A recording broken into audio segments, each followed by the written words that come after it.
Two specialist wingers, that's all. In a country bursting with explosive talent out wide, the All Blacks' first squad of the year has left fans stunned and asking one very obvious question: what happens if one of them goes down?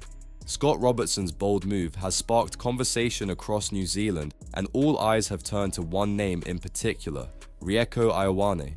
Could Razor be planning to rewind the clock on one of the most electric finishers New Zealand has ever seen? The 33-man squad for the Lipovitan D series against France features just Caleb Clarke and Sivu Reece as specialist wingers. Reece is in flying form, top try scorer in Super Rugby Pacific. But Clarke, despite playing 1,178 minutes for the Blues, he didn't score a single point this season. Still, Razor is backing him. Caleb's a test footballer, we'll get the best out of him. A big body, great aerially, good left foot. We trust ourselves to get him back to top form. But with no other out-and-out wingers in the squad, all attention shifts to Rieko Ioane, the former wing-turned midfielder whose blistering pace once terrorized defenses worldwide.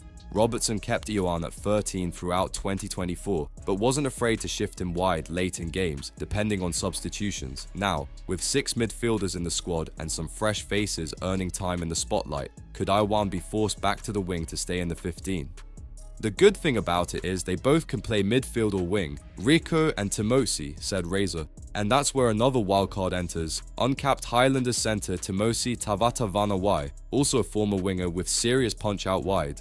Razor explained his logic: you've got to pick a squad that can start on the wing, start at fullback, finish elsewhere. All those things come into play, with Beauden Barrett, Damian McKenzie and Ruben Love offering cover across the back three. Robertson seems to be betting on versatility over specialization. But is that a risk worth taking in a brutal free test series against France? Robertson made it clear this squad is as much about building for the future as it is about winning now.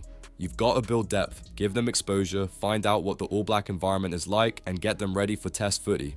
10 debutants last year, 5 this year, that's what we're doing. Eventually you hone in your squad.